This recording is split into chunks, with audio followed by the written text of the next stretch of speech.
Shalom. First and foremost, I want to give all praises, honor, and glory to Yahweh, Bahasham Yahushai, Bahasham Racha Kodash. Double honors to the elders and the apostles of Great Millstone, and peace and blessings to the elect.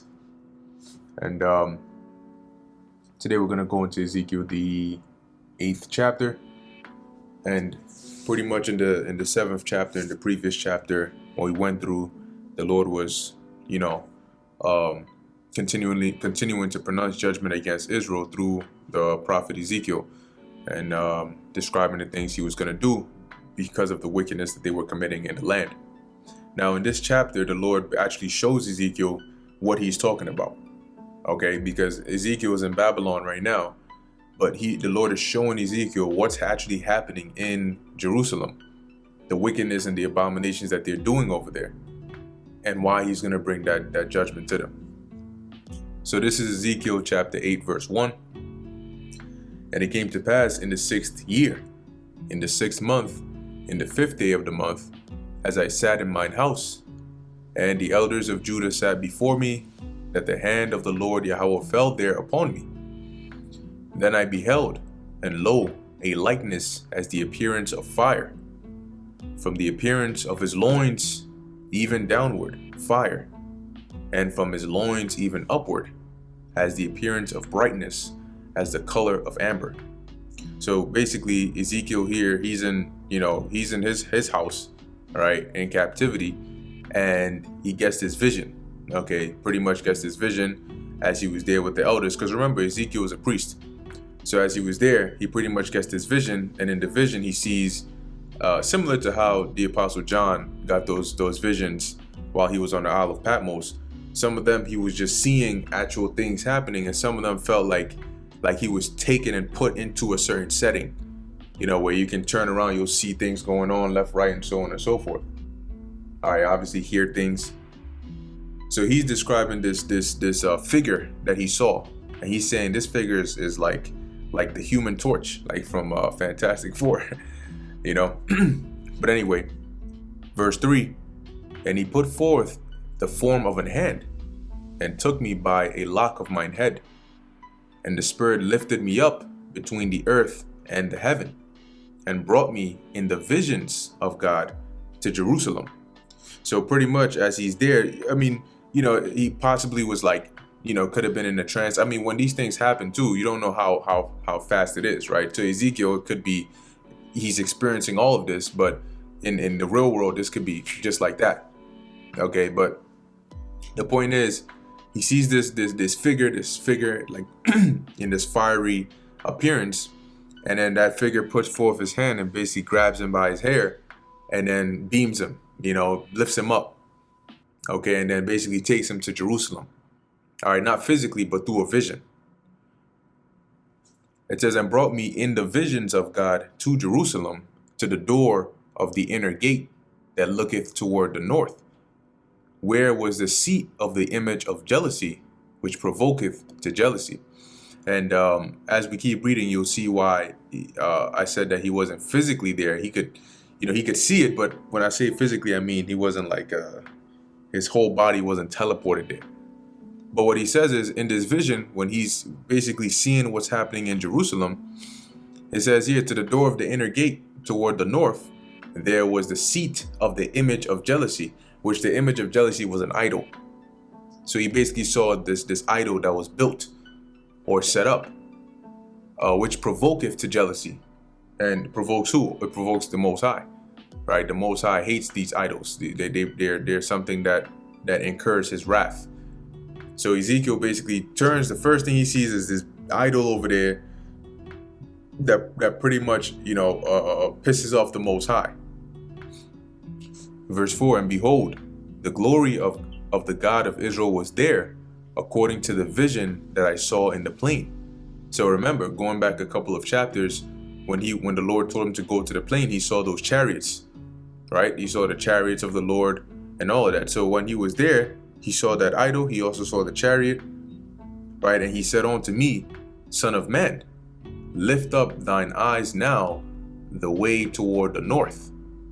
So he basically looked up in a certain direction So I lifted up mine eyes to the way toward the north, and behold, northward at the gate of the altar, this image of jealousy in the entry. So keep in mind that when we read in chapter 7, right, going back, I believe around the 18th verse, the Lord mentioned this to Ezekiel, right? He said here we go. See the temple profaned? Verse 20, as for the beauty of his ornament, he set it in majesty, which is talking about the temple, right? Which is in Jerusalem, the was supposed to be the Holy Land, but they made the images, which are the idols, of their abominations and their detestable things therein. Therefore have I set it far from them. So by doing that, they polluted and profaned the temple. Okay, they profaned that place, which kind of makes sense as well. Why the Most High had the Babylonians just completely destroyed and had the Edomites burn it. So back in Ezekiel 8, the Lord tells him, look over there. And he says what? When he looked, verse 5, so I lifted up mine eyes to the way toward the north, and behold, northward at the gate of the altar, this image of jealousy in the entry. Now, let me pull up, I think this would help. If we look up, let's see. Tabernacle of God, Bible, not verses. Let's see what we can find on here. Perfect. I think this should do. Click to enlarge. Cool. Perfect. So if you take a look now, this is the tabernacle. I guess you could call it like the Mosaic tabernacle, but pretty much the blueprints the Lord gave to Moses, what they built in the wilderness, and that was then basically rebuilt. You know, it was actually solidified in gold and stationed there in Jerusalem by King Solomon. So this is the original one that was in the wilderness, but I'm showing this one here because the one Solomon built was still after the same model. He just made it in a more glorious fashion. So I'm just using this because it's clearer. You can actually see the different things that are going on here, and it can it helps paint the picture. So this, okay, is the, you know, like the court, right? The walls around the court, right? The gate, as you can see, the gate of the court. And you had here the altar of offerings or sacrifice. Okay, there were two altars. You had the altar of sacrifice here, and then inside of the temple, okay, inside of the holy place, you had an altar of incense that was in there. I don't see exactly where they placed it, but there was an altar of incense also in here where the priest would burn incense. Also, you had the table with the shewbread, the menorah, and then you had the Holy of Holies, which was a section within the holy place where the Ark of the Covenant was, where only the high priest could go in there once a year. And of course, you had the you know, the laver, the, you know, basin of water where you would wash and so on and so forth. You had also this section here where when they're doing these sacrifices, you got to slaughter the animal, you have to skin the animal, wash the animal, depending on the kind of sacrifice, drain the blood and all of that, right? So when you read in the Levitical laws, it tells you they would dip the blood upon the horns of the altar. Yeah, these are the horns right here, okay, of the altar. So if it was the altar of sacrifice, they would dip the blood there, and then continue on with what they had to do, which the priests were the ones who would do this. Okay, so I'm showing this because when we go back to Ezekiel chapter 8 and we're reading here, you can sort of get an image, right? It says here, now this was, behold, northward at the gate of the altar, this image of jealousy in the entry. So possibly it's maybe somewhere around here or somewhere around here, okay, but this would be likely the altar that he's talking about, okay, at the gate of the entry. So as we keep reading, you'll see that not only were they worshiping idols in the land, but they were actually defiling the holy place, the temple itself. Verse 6, he said furthermore unto me, Son of man, seest thou what they do? Even the great abominations that the house of Israel committeth here? that I should go far off from my sanctuary, because the sanctuary is the temple. And what they're doing is driving the Lord away because of those idols. The Lord, his presence is not going to be there if those idols are there. So he's telling you see what they're doing to drive me away. And as a matter of fact, a quick precept is in the book of Isaiah, the 30th chapter. This is what they said. Isaiah 30:10, which say to the seers, right, this rebellious people, the wicked amongst the Israelites, which say to the seers, which the seers are prophets, see not, and to the prophets prophesy not unto us right things. Don't tell us the correct things. Don't tell us the things the Lord sent you to tell us. Speak unto us smooth things, prophesy deceits. One example is the prophets of Ahab. Okay, and this is why, for example, when Jeroboam went up there, he kicked out the Levites from the northern region and set up base men to be priests, because that was an example of him profaning the ordinances of the Lord. Because instead of doing the right things, which would go against what they want to do, is they wanted to do wickedness, they would rather set up people that would sweeten or brush their conscience of the wickedness that they're doing. But here it says, get you out of the way, turn aside out of the path, cause the Holy One of Israel to cease from before us. So they don't want to hear what because you would go to the gates of the city, right, where everybody would be at, and then you would give the warning. They're saying, get out of here. We don't want to hear that. Okay. So when you go back here to Ezekiel Chapter 8, verse 6, this is what the Lord is saying. Do you see what they're doing? To basically drive my presence away from here, from my sanctuary. But there's more. Right? It says, but turn thee yet again, and thou shalt see greater abominations. You think this is bad? Look over here.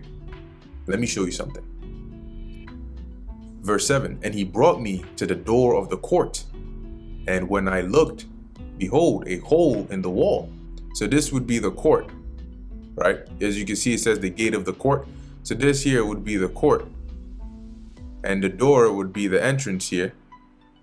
Okay, but once again, like I said, in Solomon's time, here's a nice comparison, right? Let's say, really it's the Lord's temple, but if you pull up Solomon's temple, they'll put some sufficient images, depictions of what they think this would look like, or would have looked like.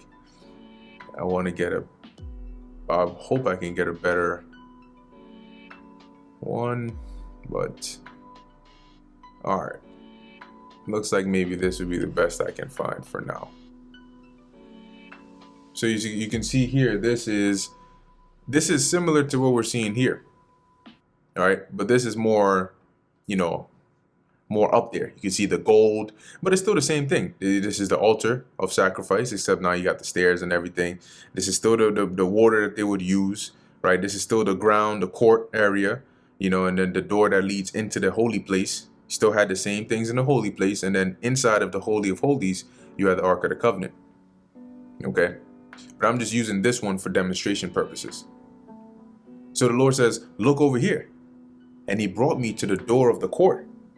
And when I looked, behold, a hole in the wall. Then said he unto me, Son of man, dig now in the wall. And when I had digged in the wall, behold, a door. And he said unto me, go in, and behold the wicked abominations that they do here. So I went in and saw, and behold, every form of creeping things and abominable beasts, and all the idols of the house of Israel portrayed upon the wall round about. So once he entered, looking all around him, he's seeing these different images of these different idols and creatures and so on and so forth. And there stood before them 70 men of the ancients of the house of Israel. So the so-called elders, right? And in the midst of them stood Jaazaniah, the son of Shaphan, with every man his censer in his hand. And the censers are what they would, you would put the incense in and burn it. And a thick cloud of incense went up. So what were they doing? They were worshiping these idols. And this is why I said that Ezekiel wasn't physically there, because they couldn't see him. Okay, this was a vision he was seeing of what was happening over there, the wickedness they were doing over there. The Lord was like, let me show you what I'm talking about. So you know I'm not just saying this. So can you imagine that? This is the stuff that they're doing over there. Then said he unto me, now there was a precept, there's something that came to mind. I'm trying to see if I can remember it. So the abominations. Oh man. All right, if it's the spirit, it'll come back. But there was a certain precept that came to mind. All right. Verse 12. Then said he unto me, Son of man, hast thou seen what the ancients... Oh, yes. Let's go to the book of Jeremiah. Is this Jeremiah 5? Let's see. Yes, there it is. This is Jeremiah chapter 5, verse 1. Because it mentioned the ancients, right? So it says, run ye to and fro through the streets of Jerusalem, and see now and know, and seek in the broad places thereof, if ye can find a man, if there be any, that executeth judgment, and seeketh the truth, and I will pardon it. And though they say the Lord liveth, surely they swear falsely. Now I'm going to run down, I'm going to come down. There we go. Verse 4. Therefore I said, surely these are poor. They are foolish, for they know not the way of the Lord, nor the judgment of their God. I will get me unto the great men, and I will speak unto them, for they have known the way of the Lord, and the judgment of their God. But these have altogether broken the yoke and burst the bonds. Okay, basically saying that, you know what, the common folks, all right, maybe they might not know. Let me go to those that the elders and the priests and the ones that are high up, the great men, they should know of the Lord. But as he says, where we at? But these all together have broken the yoke and burst the bonds. So they're all gone. All right, this is in the book of Jeremiah, basically looking for anybody that would execute righteousness. Now I believe there's also one, I think it's Micah. Is it not for you? Yeah, Micah 3:1. And I said, hear I pray you, O heads of Jacob, and ye princes of the house of Israel, is it not for you to know judgment? You see? So when you go back to Ezekiel 8, this is why the Lord was so frustrated, because this is what they were doing in the land, polluting the land and the Lord's holy place, his sanctuary. Verse 12. Then said he unto me, Son of man, hast thou seen what the ancients of the house of Israel do in the dark? Every man in the chambers of his imagery, meaning their idols. For they say, the Lord seeth us not. The Lord hath forsaken the earth. He said also unto me, turn thee yet again, and thou shalt see greater abominations that they do. And he brought me to the door of the gate of the Lord's house. So where's the Lord's house? The temple, which was toward the north. And behold, there sat women weeping for Tammuz. So you seeing this idol, this big ass idol in the entrance.